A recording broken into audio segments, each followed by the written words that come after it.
नमस्कार दोस्तों, स्वागत है आपका तिवारी एकेडमी में। दोस्तों, आज के वीडियो में हम बात करेंगे कक्षा 6 के सामाजिक विज्ञान के भूगोल में अध्याय 8 की।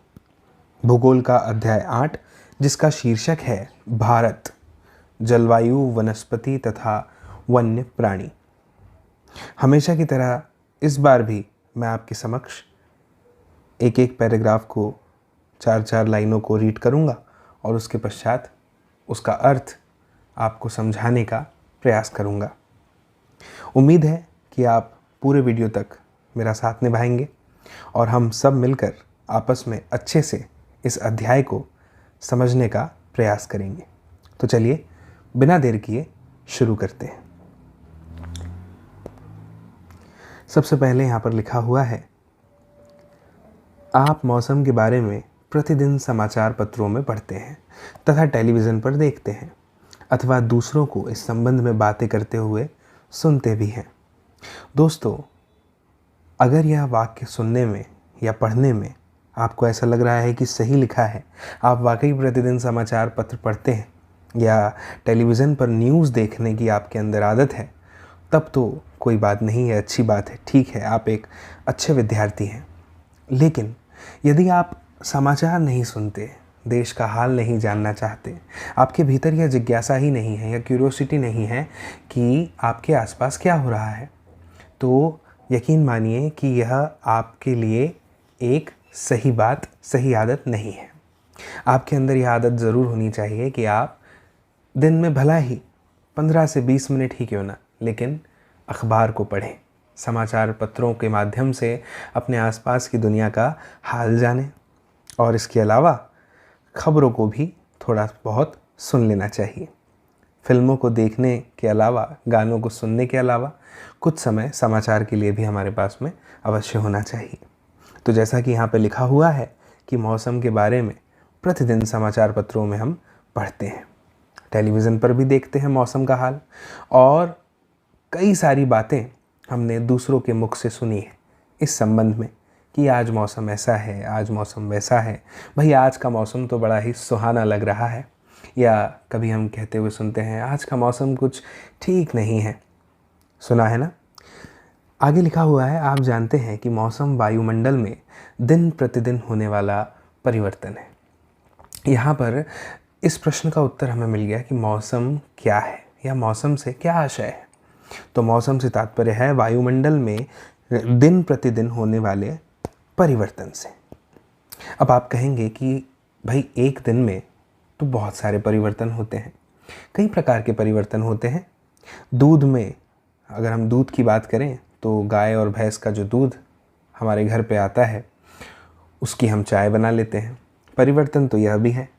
विज्ञान में भी हम कुछ तरह के परिवर्तन पढ़ते हैं, भौतिक परिवर्तन, रासायनिक परिवर्तन। तो ये जो मौसम में परिवर्तन का जिक्र आया है कि वायुमंडल में दिन प्रतिदिन होने वाला परिवर्तन है, तो इन परिवर्तनों का आशय कौन से परिवर्तन से है, वायुमंडल में कौन से प्रतिदिन परिवर्तन होते हैं, आगे यह स्पष्ट किया है। इनने कहा है इसमें तापमान, वर्षा तथा सूर्य का विकिरण इत्यादि शामिल है। देखिए दोस्तों, तापमान से क्या तात्पर्य है, हम बात कर रहे हैं टेम्परेचर की, है ना। जिस कमरे में आप सोते हैं, उठते हैं, बैठते हैं, जागते हैं, खाते हैं, उस कमरे का तापमान कितना होता है, क्या आप जानते हैं? तो मैं आपको बता दूं कि हमारे कमरे का तापमान सामान्य रूप से 25 डिग्री सेल्सियस से 30 डिग्री सेल्सियस के मध्य में होता है। बात करें वर्षा की, तो बारिश के मौसम में अक्सर हमें वर्षा होती हुई दिखाई देती है ना, बारिश होती है रिमझिम। सूर्य का विकिरण, आपने ओजोन लेयर का नाम तो सुना ही होगा। सूर्य की पराबैंगनी किरणों से वह हमारी रक्षा करती है। सूर्य का विकिरण, धूप कभी कम होती है, कभी ज़्यादा होती है, और ये जो हमारे आसपास का वातावरण है, ये जो परिवर्तन है, यह तय करते हैं, यह डिसाइड करते हैं हमारी दिनचर्या में होने वाले परिवर्तनों को।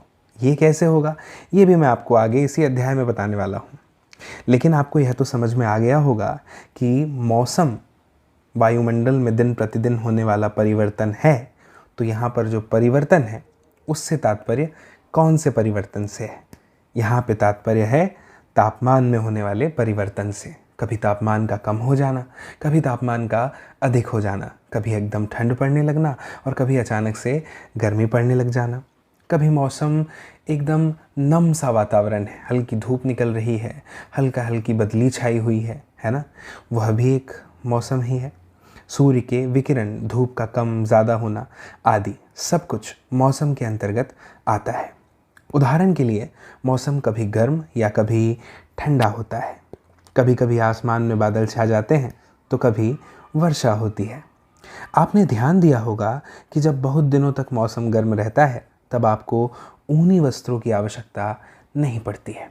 ये तो बिल्कुल ठीक बात है दोस्तों। जब गर्मी का मौसम होता है तब हम स्वेटर, मफलर ये सब कहाँ पहनते हैं, और आप बहुत अच्छे से जानते हैं कि स्वेटर, मफलर आदि ऊन से बनाए जाते हैं। इसका उपयोग हम गर्मी के मौसम में भला कहाँ करते हैं। आप खाने पीने में ठंडे पदार्थों को पसंद करते हैं। जी हाँ, बिल्कुल। अगर बात गर्मी के मौसम की हो तो हम ठंडा ज़रूर खाना पीना पसंद करते हैं, है ना। ठंडे खाने में या ठंडे पीने में कई प्रकार के उदाहरण आप दे सकते हैं। आइसक्रीम ज़रूर आप देंगे उदाहरण में, मुझे पूरा विश्वास है। इसके अलावा आप और भी कई सारे उदाहरण दे सकते हैं, जैसे कि हम ठंडे पेय पदार्थ, जूस, फलों के रस इत्यादि पीना चाहते हैं, है ना। इसके विपरीत ऐसे भी दिन होते हैं जब आपको ऊनी वस्त्रों के बिना ठंड लगती है। अब कुछ दिन ऐसे भी आते हैं जिसमें अगर हम ऊनी वस्त्र जैसे कि स्वेटर, जैकेट, मफलर ये सब नहीं पहने तो हमें ठंड महसूस होगी। हम अपना प्रतिदिन का कार्य भी नहीं कर पाएंगे। ठंडी और तेज़ हवाएं चलती हैं। इन दिनों में हम गर्म चीज़ें खाना पसंद करते हैं, है ना। आगे बढ़ते हैं दोस्तों। सामान्यतः भारत में प्रमुख मौसम होते हैं। सबसे पहले लिखा हुआ है दिसंबर से फरवरी तक ठंडा मौसम यानी कि सर्दी का मौसम होता है। अगर बात करें सर्दी के मौसम की, जब सर्द हवाएं चलती हैं, आसपास के वातावरण में नमी होती है, ठंडक होती है, यह समय होता है दोस्तों दिसंबर से फरवरी तक का समय। और ख़ास करके अगर मैं जनवरी के अंतिम सप्ताह की बात करूँ ना, तो इस मौसम को हम गुलाबी ठंड के नाम से भी जानते हैं। ये बहुत ही रोचक मौसम होता है। रोचक से तात्पर्य है मज़ेदार। इस मौसम में यह एक ऐसा मौसम है जो सभी को बहुत पसंद आता है। आपने महसूस किया होगा इन महीनों में कि मौसम बहुत ही खुशनुमा बन जाता है, बहुत ही अच्छा वातावरण होता है। इसके बाद बात करते हैं मार्च से मई तक के। तो मार्च से मई के बीच में जो मौसम होता है वह होता है गर्मी का मौसम, है ना। यह हमारे यहाँ होता है। हम भारत की बात कर रहे हैं, अध्याय का नाम ही है भारत, जलवायु, है ना। मार्च से मई तक गर्म मौसम गर्मी का होता है। इसके बाद जून से सितंबर तक दक्षिण पश्चिम मानसून का मौसम होता है। इसे कहते हैं वर्षा, बारिश का मौसम, है ना। दोस्तों, आपने एक चीज़ नोटिस की होगी, जब तक बारिश नहीं होती है तब तक हमें लगता है अरे बारिश हो जानी चाहिए, हो जानी चाहिए। और जब 2-3 दिन भी लगातार बारिश हुई तो फिर हमें लगता है अरे अब तो बारिश को बंद हो जाना चाहिए, है ना। ऐसा होता है ना। हाँ, तो जून से सितंबर के बीच में ऐसा होता है। तो जून से सितंबर के बीच में दक्षिण पश्चिम मानसून का मौसम होता है। इसे वर्षा का, बारिश का मौसम कहा जाता है। इसके बाद आता है अक्टूबर और नवंबर महीने का मौसम। इसमें मानसून के लौटने का मौसम होता है, शरद ऋतु होती है। यह मौसम भी एक अलग ही मौसम होता है, अलग मज़े के साथ आता है।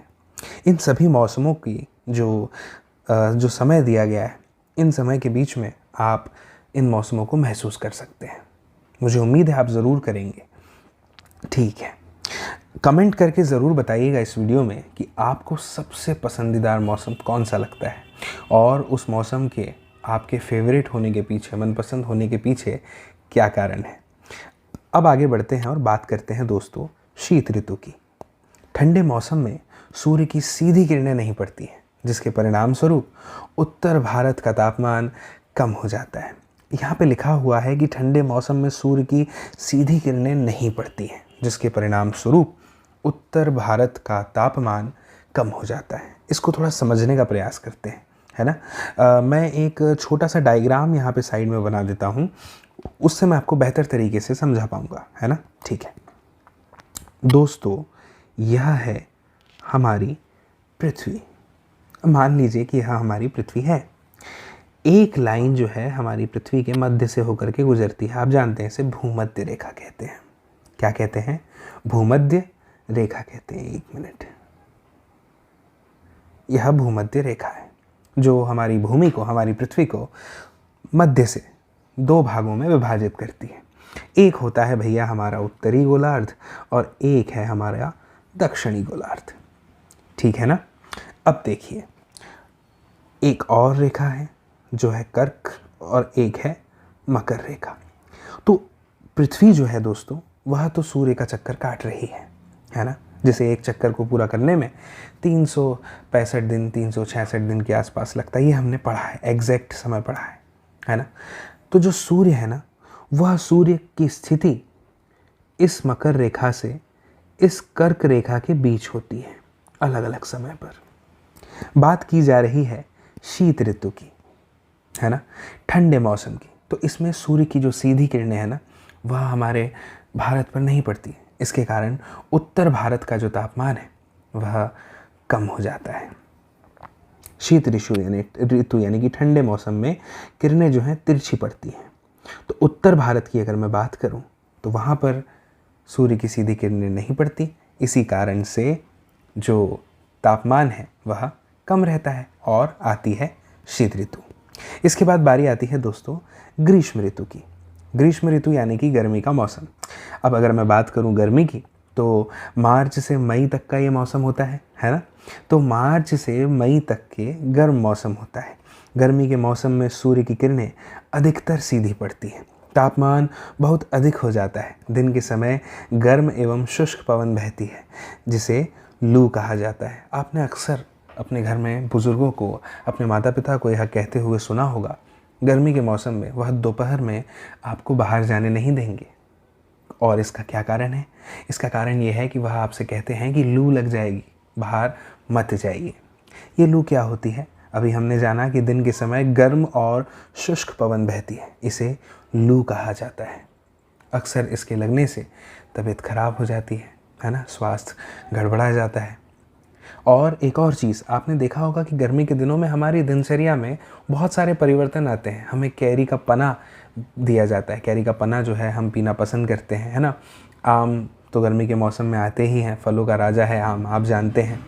दोस्तों क्या होता है जब हम किसी विषय को पढ़ते हैं ना और उसके अलग अलग उदाहरणों को उस टॉपिक के अंतर्गत पढ़ते हैं, समझते हैं, जानते हैं, और अगर वह हमारे जीवन से जुड़ा हुआ है, एक हिस्सा है, तब तो उस विषय को पढ़ने का मज़ा ही कुछ और होता है। एक अलग ही आनंद आता है। जानने, समझने, सीखने का यह मौका हमें मिला है, तो हम आखिर इसे क्यों जाने दें? क्यों नहीं हम पूरी एकाग्रता के साथ, पूरे मज़े के साथ इस पढ़ाई को करें और आगे बढ़ें, है ना? चलिए आगे बढ़ते हैं। आगे है दक्षिण पश्चिम मानसून या वर्षा का मौसम। चलिए बात करते हैं इसकी। यह मानसून के आने तथा आगे बढ़ने का मौसम है। इस समय पवन बंगाल की खाड़ी तथा अरब सागर से स्थल की ओर बहती है। दोस्तों आप जानते हैं कि हमारे भारत के नक्शे को आपने देखा होगा, उसमें बंगाल की खाड़ी कहाँ पे है और अरब सागर कहाँ पे है ना? इससे होती हुई जो पवन है वह स्थल की ओर बहती है। पिछले अध्याय में मैंने यह बताया था, आप वीडियो में देख सकते हैं। वे अपने साथ की नमी भी लाती है। जब ये पवन पहाड़ों से टकराती है तब होती है वर्षा, यानी कि बारिश, है ना? आपको समझ में आया? मानसून जैसे ही आता है और धीरे धीरे धीरे धीरे आगे बढ़ता है तो क्या होता है?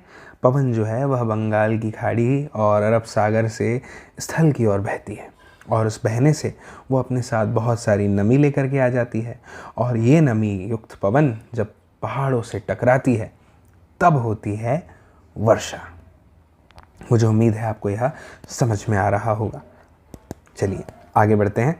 अगला शीर्षक भाई जो अब हम पढ़ने वाले हैं वो है मानसून के लौटने का समय, मानसून के लौटने का मौसम या शरद ऋतु। तो चलिए पढ़ते हैं। इस समय पवन स्थल भागों से लौटकर बंगाल की खाड़ी की ओर बहती है। यह मानसून के लौटने का मौसम होता है। भारत के दक्षिणी भागों विशेषकर तमिलनाडु तक आंध्र प्रदेश में इस मौसम में वर्षा होती है। अब दोस्तों यहाँ पे लिखा हुआ है कि इस समय पवन जो है वह स्थल भागों से लौट करके बंगाल की खाड़ी की ओर वापस से पुनः बहने लगती है और ये समय होता है मानसून के लौटने का समय।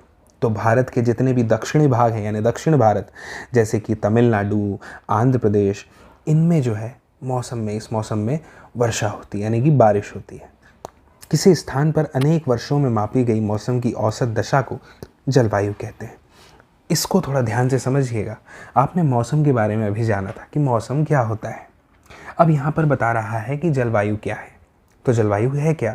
जलवायु के विषय में इसकी परिभाषा दी जा रही है। इसे परिभाषित किया जा रहा है कि किसी स्थान पर अनेक वर्षों में मापी गई मौसम की औसत दशा को जलवायु कहते हैं। मान लीजिए 20 साल हो चुके, रेगिस्तान को देखिए, 20 साल हो गए, 30 साल हो गए, अभी भी यहाँ पे शुष्क हवाएं चलती हैं, सूखा मौसम है ना, रेगिस्तान है, रेत ही रेत है सब तरफ। ज़्यादा परिवर्तन यहाँ के मौसम में देखने में नहीं आता है ना। तो इसे हम कहेंगे जलवायु। जलवायु से तात्पर्य है मौसम से ही है, लेकिन यहाँ पे जलवायु का जब हम आकलन करते हैं, जब जलवायु की गणना होती है तो दिन प्रतिदिन की हम ये नहीं कहते कि आज की जलवायु ऐसी, कल की ऐसी, नहीं, ये तो मौसम हो गया और ये मौसम मिल करके बनाता है जलवायु को। अलग अलग प्रकार की मौसमी दशाएं जलवायु का निर्धारण करती हैं। किसी स्थान पर अनेक वर्षों में, सालों में मापी गई मौसम की औसत दशा को जलवायु कहते हैं। मुझे उम्मीद है कि आपको यह समझ में आया होगा। आइए आगे बढ़ते हैं और विस्तार से समझते हैं। जैसे जैसे आगे बढ़ते जाएंगे वैसे वैसे हमारे मन में उठने वाले प्रश्नों के हमें उत्तर मिलते जाएंगे। भारत की जलवायु को मोटे तौर पर मानसूनी जलवायु कहा जाता है। मानसून शब्द अरबी भाषा के मौसीम शब्द से लिया गया है, जिसका अर्थ होता है मौसम। मौसीम का अर्थ है मौसम। यह शब्द अरबी भाषा का है। इसी से क्या लिया गया है? मानसून। भारत की स्थिति उष्ण कटिबंध में होने के कारण, कौन सा कटिबंध? उष्ण कटिबंध। इसमें होने के कारण अधिकतर वर्षा मानसूनी पवन से ही यहाँ पर होती है। भारत में कृषि वर्षा पर निर्भर है। भारत में जो कृषि है वह किस पर निर्भर है? वह निर्भर है वर्षा पर। अच्छे मानसून का मतलब है पर्याप्त वर्षा तथा प्रचुर मात्रा में यानी उपयुक्त मात्रा में फसलों का उत्पादन। ये उष्ण कटिबंध से क्या तात्पर्य है? तो मैं आपको बता दूं कि हमारी पृथ्वी में जिस हिस्से पर सूर्य की किरणें सीधे तौर पर पड़ती है पूरे वर्ष भर में कभी ना कभी, और गर्मी अधिक पड़ती है, तो वहाँ पे ऊष्मा यानी कि गर्मी ज़्यादा होती है, उष्णता पैदा होती है। तो वह पूरा का पूरा जो बेल्ट है उसे उष्ण कटिबंध कहा जाता है। मैंने आपको पृथ्वी में बताया था कि सूर्य की जो स्थितियाँ हैं वह कर्क से मकर रेखा के भीतर ही है। तो वह जो पूरा का पूरा बेल्ट है ना, कर्क से मकर रेखा के भीतर का, उसे हम उष्ण कटिबंध कहते हैं। ठीक है ना। और भारत की स्थिति उष्ण कटिबंध में ही है। यही कारण है कि अधिकतर वर्षा यहाँ पर कौन सी पवन से होती है? मानसूनी पवन से होती है, जिसके बारे में अभी हमने ऊपर देखा था। चलिए आगे बढ़ते हैं दोस्तों। इसके अलावा हमने यह भी देखा कि भारत में जो खेती है, जो कृषि है, वह अच्छी वर्षा पर ही निर्भर करती है। आइए आगे बढ़ते हैं। किसी स्थान की जलवायु उसकी स्थिति, ऊंचाई, समुद्र से दूरी तथा उच्चावच पर निर्भर करती है। देखिए दोस्तों, किसी स्थान की जलवायु कैसी होगी यह तय करती है उस स्थान की स्थिति, कि वह स्थान आखिर है कहाँ पे। क्या वह किसी द्वीप का हिस्सा तो नहीं है जो चारों ओर से जल से घिरा हुआ है? क्या वह किसी ऊंचे स्थान पर तो नहीं है जिसकी वजह से वहाँ की जो जलवायु है वह नमीयुक्त हो सकती है? क्या उसकी समुद्र से दूरी बहुत अधिक है या वह समुद्र के बहुत पास है? अगर आप कभी मुंबई गए हो दोस्तों, या आप हो सकता है किसी ऐसी जगह से बिलोंग करते हो जो समुद्र के नज़दीक है, तो आप जानते हैं कि वहाँ पर जो जलवायु है, जो मौसम है, मौसम को लेकर के समझेंगे, जलवायु अपने आप समझ में आ जाएगी, तो जो हवाएं हैं वह बहुत ही नम होती है, नमी होती है वहाँ की हवाओं में, है ना। उच्चावच पर भी यह सब कुछ निर्भर करता है। इसलिए हमें भारत की जलवायु में क्षेत्रीय विभिन्नता का अनुभव होता है। राजस्थान के मरुस्थल में स्थित जैसलमेर तथा बीकानेर बहुत ही गर्म स्थान है। देखिए, नाम आ गया है बीकानेर का और जैसलमेर का। राजस्थान के मरुस्थल में यह स्थित है और इसी के कारण यह बहुत ही गर्म स्थान है। जबकि अगर हम बात करें इनके विपरीत जम्मू और कश्मीर की, तो जम्मू कश्मीर के द्रास एवं कारगिल में बर्फीली ठंड पड़ती है। कारगिल में तटीय क्षेत्र जैसे मुंबई तथा कोलकाता की जलवायु मध्यम है। वे न ही अधिक गर्म है और न ही अधिक ठंडे हैं। समुद्र तट पर होने के कारण ये स्थान बहुत अधिक आर्द्र है। आर्द्र से तात्पर्य है कि नमी भरा वातावरण यहाँ पे देखने को मिलता है। विश्व में सबसे अधिक वर्षा मेघालय में स्थित मौसीन राम में होती है। विश्व की सबसे अधिक वर्षा कहाँ होती है? मेघालय में, जहाँ पे मौसीन राम है, ठीक है, वहाँ पे होती है। जबकि किसी किसी वर्ष राजस्थान के जैसलमेर में वर्षा होती ही नहीं है। चलिए आगे बढ़ते हैं। प्राकृतिक वनस्पति। हम अपने चारों तरफ विभिन्न प्रकार का पादप जीवन देखते हैं। पादप जीवन से तात्पर्य पेड़ पौधों, हरे भरे घास आदि से है। हरे घास वाले मैदान में खेलना कितना अच्छा लगता है। कुछ पौधे छोटे होते हैं जिन्हें झाड़ी कहा जाता है, जैसे कैक्टस तथा फूलों वाले पौधे आदि। इसके अतिरिक्त बहुत से लंबे वृक्ष होते हैं। उनमें से कुछ में बहुत शाखाएं तथा पत्तियां होती हैं, जैसे नीम, आम। तो कुछ वृक्ष ऐसे होते हैं जिनमें पत्तियों की मात्रा बहुत ही कम होती है, जैसे कि नारियल। घास, झाड़ियाँ तथा पौधे जो बिना मनुष्य की सहायता के उपजते हैं, उन्हें प्राकृतिक वनस्पति कहा जाता है। दोस्तों, इस पैराग्राफ को थोड़ा ध्यान से समझने का प्रयास करते हैं। कुछ पौधे ऐसे होते हैं दोस्तों जो बहुत ही ज़्यादा छोटे होते हैं और हमने उन्हें नाम दिया है झाड़ी। जब भी हम कहते हैं कि यहाँ पे बहुत सारी झाड़ियाँ हैं, झाड़ झंकार है, तो हमारा जो उद्देश्य है वो छोटे छोटे पौधों से होता है। इसमें कुछ उदाहरण यहाँ पर दिए गए हैं। इस पुस्तक में लिखा गया है, जैसे कि कैक्टस। कैक्टस आप जानते हैं रेगिस्तान में उगने वाला पौधा है। इसके अलावा फूल वाले पौधे हो गए, ये सब भी झाड़ियों में ही आते हैं। अब इसके विपरीत अगर हम लंबे वृक्षों की बात करें तो उनमें से बहुत से ऐसे होते हैं जिनमें बहुत सारी शाखाएं होती हैं। शाखाएं हैं, बहुत सारी पत्तियां भी होती हैं। नीम का पेड़, आम का पेड़, ऐसे कुछ वृक्ष इनके उदाहरण हैं जिनमें पत्तियों की मात्रा, कुछ पेड़ों ऐसे भी होते हैं जिनमें पत्तियों की मात्रा कम होती है, जैसे कि अगर हम बात करें तो नारियल का पेड़। अब घास, झाड़ियाँ तथा पौधे जो बिना मनुष्य की सहायता के उपजते हैं, उन्हें हम कहते हैं प्राकृतिक वनस्पति, क्योंकि ये प्रकृति से हमें प्राप्त हुई है, प्रकृति की देन है। क्या आप कभी यह नहीं सोचते कि ये एक दूसरे से किस प्रकार भिन्न है? अलग अलग जलवायु में अलग अलग प्रकार की वनस्पतियाँ पाई जाती है। इनमें वर्षा की मात्रा सबसे महत्वपूर्ण होती है। जलवायु की विभिन्नता के कारण भारत में अलग अलग तरह की वनस्पतियाँ पाई जाती है। इस पैराग्राफ से यह तात्पर्य है दोस्तों कि हमारे मन में ज़रूर कभी ना कभी प्रश्न आता होगा कि ये सब पेड़ पौधे अलग अलग कैसे हैं। आप जानते हैं कि रेगिस्तान में उगने वाले पौधे, मध्य प्रदेश में जो पौधे उगते हैं या महाराष्ट्र में जो पौधे उगते हैं, उनकी अपेक्षा किस प्रकार से भिन्न है। तो यह अंतर इनके अंदर, यह जो भिन्नता है, यह लेकर के आती है जलवायु, और अलग अलग प्रकार की वनस्पतियाँ इन्हीं जलवायु का परिणाम है। इसमें सबसे ज़्यादा महत्वपूर्ण अगर कुछ है तो वो है वर्षा की मात्रा। कहाँ पे कितनी अधिक वर्षा होती है। जलवायु की विभिन्नता के कारण भारत में अलग अलग तरह की वनस्पतियाँ पाई जाती हैं। आप जानते हैं कि हमारे देश, जिसका नाम भारत है, भाई इसके तो नाम में भी बहुत सारी विविधताएं हैं। भारत है, हिंदुस्तान है ना, इंडिया है। तो हम भारत की बात कर रहे हैं फ़िलहाल। तो हमारे देश में, हमारा जो देश है वो विविधताओं का देश है। यहाँ पे अलग अलग प्रकार की वनस्पतियाँ पाई जाती हैं, है ना। और अभी हम भूगोल पढ़ रहे हैं, हम बहुत अच्छे से जानते हैं कि हमारे देश में हर तरह की विविधता पाई जाती है। आपने तो इससे संबंधित अध्याय भी पढ़ा है ना, तो आप जानते होंगे। आगे बढ़ते हैं। लिखा है, हमें वनों की आवश्यकता क्यों है। वन हमारे लिए बहुत ही लाभदायक है। ये विभिन्न कार्य करते हैं। क्या कार्य करते हैं? पेड़ पौधे ऑक्सीजन छोड़ते हैं, जिसे हम सांस के रूप में लेते हैं तथा कार्बन डाइऑक्साइड को ग्रहण करते हैं। पेड़ पौधे की जड़ें मिट्टी को बांध कर रखती है तथा इस प्रकार वे मिट्टी के अपरदन को रोकते हैं। दोस्तों, इस पैराग्राफ से यह तात्पर्य है कि हमें कभी यह नहीं सोचना चाहिए कि प्रकृति में उत्पन्न कोई भी वस्तु, कोई भी चीज़ जो है वह व्यर्थ है, उसका कोई उपयोग नहीं है, क्योंकि उसका उपयोग भले ही आज हमें ना पता हो, लेकिन उसका योगदान पूरे के पूरे जैवमंडल में बराबर रूप से है।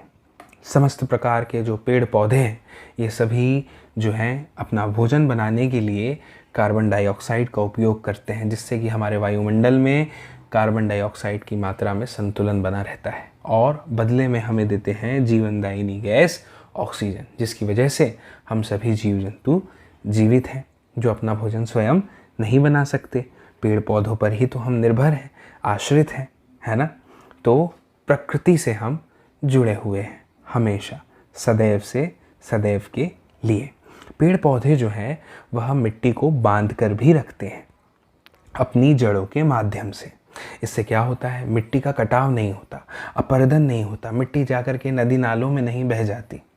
अगर ऐसा न हो तो क्या होगा, संपूर्ण मिट्टी पानी बहा कर अपने साथ लेकर चले जाएगा और फिर हमारे पास में भूमि में मिट्टी नहीं होगी और फिर हमें खेती करने में, कृषि करने में बड़ी कठिनाई होगी। मुझे उम्मीद है आप समझ पा रहे होंगे विषय की गंभीरता को। चलिए आगे बढ़ते हैं। वनों से हमें ईंधन, लकड़ी, चारा, जड़ी बूटियाँ, लाख, शहद, गोंद इत्यादि प्राप्त होते हैं। दोस्तों, आप जानते हैं ना कि वनों से हमें कितना कुछ मिलता है। हमें अलग अलग प्रकार के ईंधन मिलते हैं, लकड़ी, चारा, जड़ी बूटियाँ हमें मिलती हैं, लाख मिलता है, शहद, गोंद सब हमें वनों से ही प्राप्त होता है। वन वन्य जीवों के प्राकृतिक निवास हैं। पेड़ों की अंधाधुंध कटाई के कारण भारी मात्रा में प्राकृतिक वनस्पतियाँ दोस्तों समाप्त हो गई है। हमें अधिक पौधे लगाने चाहिए, जो पेड़ बचे हैं उनकी रक्षा करनी चाहिए एवं लोगों को पेड़ों के महत्व के बारे में बताना चाहिए। हम लोग कुछ खास आयोजन जैसे कि वन महोत्सव मनाकर अधिक से अधिक लोगों को इस प्रयास में शामिल कर सकते हैं, पृथ्वी को हरा भरा रख सकते हैं, है ना। चलिए आगे बढ़ते हैं। इससे पहले हम पढ़ते हैं इस बॉक्स में क्या लिखा है। इसमें लिखा हुआ है, लीला के माता पिता ने उसके जन्म पर नीम के एक पौधे को रोपा। प्रत्येक जन्मदिन पर उन्होंने अलग अलग पौधों को रोपा था। इनको हमेशा पानी से सींचा जाता था तथा अत्यधिक गर्मी, सर्दी एवं जानवरों से बचाया जाता था। बच्चे भी यह ध्यान रखते थे कि कोई उन्हें नुकसान न पहुंचा पाए। जब लीला 20 वर्ष की हुई तब 21 सुंदर वृक्ष उसके घर के चारों ओर खड़े थे। चिड़िया ने उन पर अपना घोंसला बना लिया था। फूल खिलते थे, तितलियाँ उनके चारों ओर मंडराती थी। बच्चों ने उनके फलों का आनंद लिया, उनकी शाखाओं पर झूले तथा उनकी छाया में खेले थे। आइए आगे बढ़ते हैं, बात करते हैं वन्य प्राणी की। वन विभिन्न प्रकार के वन्य जीवों का निवास होता है। अलग अलग प्रकार के वन्य जीव। आपने जब वन्य जीवों का नाम सुना तो आपके मन में कौन कौन से जीवों की कल्पना, कौन कौन से जीवों का चित्र आया, नाम आए, मुझे बताइए तो कमेंट बॉक्स में ज़रूर बताइएगा, ठीक है ना। वनों में जंतुओं की हजारों प्रजातियां तथा बड़ी संख्या में विभिन्न प्रकार के सरीसृपों, उभयचरों, पक्षियों, स्तनधारियों, कीटों तथा कृमियों का निवास होता है। आप जानते हैं कि बाघ हमारा राष्ट्रीय पशु है। यह देश के विभिन्न भागों में पाया जाता है। गुजरात के गिर वन में एशियाई शेरों का निवास है। हाथी तथा एक सींग वाले गैंडे असम के जंगलों में घूमते हैं। हाथी केरल एवं कर्नाटक में भी मिलते हैं। ऊंट भारत के रेगिस्तान तथा जंगली गधा कच्छ के रण में पाए जाते हैं। जंगली बकरी, हिम, तेंदुआ, भालू इत्यादि हिमालय के क्षेत्र में पाए जाते हैं। इनके अतिरिक्त बहुत से दूसरे जानवर जैसे बंदर, सियार, भेड़िया, नीलगाय, चीतल इत्यादि हमारे देश में पाए जाते हैं। भाई, हमारा भारत तो विविधताओं वाला देश है ही। भारत में पक्षियों की भी ऐसी ही प्रचुरता है। मोर हमारा राष्ट्रीय पक्षी है। भारत में पक्षी तोता, मैना, कबूतर, बुलबुल तथा बत्तख इत्यादि हैं। अन्य बहुत सारे राष्ट्रीय पक्षी उद्यान हैं जो पक्षियों को उनका प्राकृतिक निवास प्रदान करते हैं। बहुत सारे राष्ट्रीय पक्षी उद्यान हैं। उद्यान शिकारियों से पक्षियों की रक्षा करते हैं। क्या आप अपने क्षेत्र में पाए जाने वाले 5 पक्षियों के नाम बता सकते हैं? भाई ज़रूर बता सकते हैं, और बता सकते हैं तो कमेंट बॉक्स में ज़रूर बताइएगा। भारत में सांपों की सैकड़ों प्रजातियां पाई जाती हैं। उनमें कोबरा एवं करैत प्रमुख है। वनों के कटने तथा जानवरों के शिकार के कारण भारत में पाए जाने वाले वन्य जीवों की प्रजातियां तेजी से दोस्तों घट रही है। आप जानते हैं, अगर आप शहर में रहते हैं तो आप देखते होंगे कि आपने कितने कम जानवरों को देखा होगा। आपको अक्सर कुछ गाय सड़कों पर घूमती हुई नज़र आती होगी, अपने आसपास आपने देखा होगा, है ना। बहुत कम जानवर, कुत्ते बिल्लियों को आप देखते होंगे, है ना। लेकिन आप अलग अलग प्रजातियां, उनकी विविधताओं को नहीं देख पाते। वनों के कटने तथा जानवरों के शिकार के कारण भारत में पाए जाने वाले वन्य जीवों की प्रजातियां तेजी से घट रही हैं। बहुत सी प्रजातियां तो समाप्त भी हो चुकी हैं। उनको बचाने के लिए बहुत से नेशनल पार्क, पशु विहार तथा जीव मंडल आरक्षित क्षेत्र स्थापित किए गए हैं। सरकार ने हाथियों तथा बाघों को बचाने के लिए बाघ परियोजना एवं हस्ती परियोजना जैसी परियोजनाओं को शुरू किया है। दोस्तों, यह परीक्षा में पूछे जाने वाला प्रश्न है कि सरकार ने हाथियों तथा बाघों को बचाने के लिए कौन सी परियोजनाएं शुरू करी हैं। तो मैं आपको बता दूं कि हाथियों को बचाने के लिए उन्होंने हस्ती परियोजना सरकार ने जो है वो शुरू करी है, और बाघों को बचाने के लिए बाघ परियोजना की शुरुआत की है। क्या आप भारत के कुछ पशु विहारों के नाम बता सकते हैं? मानचित्र पर उनकी स्थिति बता सकते हैं? चलिए ज़रूर बताने का प्रयास कीजिएगा। आगे बढ़ते हैं और पढ़ते हैं इस पैराग्राफ को। आप वन्य जीवों के संरक्षण में भी अपना हाथ बटा सकते हैं।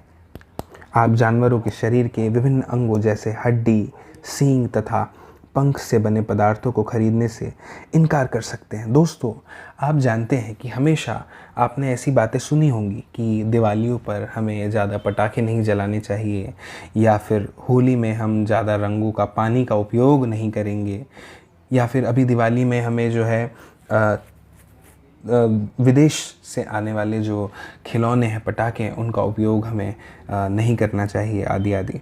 लेकिन हम ये सब बातों को अपने व्यवहार में क्यों नहीं लाते? क्यों हम अपने पिता से ये नहीं कह सकते कि इस बार हम दिवाली बिना शोर प्रदूषण के मनाएंगे, ध्वनि प्रदूषण के? हम ध्वनि प्रदूषण नहीं करेंगे, पटाखों के रूप में हम सिर्फ चुरचुरियाँ जलाएंगे, है ना, फूल झड़ियाँ जलाएंगे। हमें नहीं फोड़ना बम, पटाखे, जिससे कि हमारी वायु प्रदूषित होती है। हमारे देश को ही क्यों, बल्कि हमारी पूरी की पूरी प्रकृति को, पूरी पृथ्वी को ज़रूरत है आज हमारी जागरूकता की। यह प्रकृति हमारी धरोहर है, हमारी विरासत है। इसने हमें बहुत कुछ दिया हुआ है ना। तो 2 पल के आनंद के लिए हम क्यों प्रकृति के साथ खिलवाड़ करें? और इस बात को गंभीरता से हमें समझने की आवश्यकता है कि हमारा आनंद प्रकृति के आनंद में ही निहित है। हमें असल सुख, असल शांति, असली शांति प्रकृति की गोद में ही प्राप्त होती है। अगर पेड़ पौधों के बीच में हम रहेंगे, हमारा जीवन रहेगा, हम पेड़ पौधों को अपने साथ बड़ा होता हुआ पाएंगे, तो उससे बेहतर हमारा कोई दूसरा साथी कैसे हो सकता है?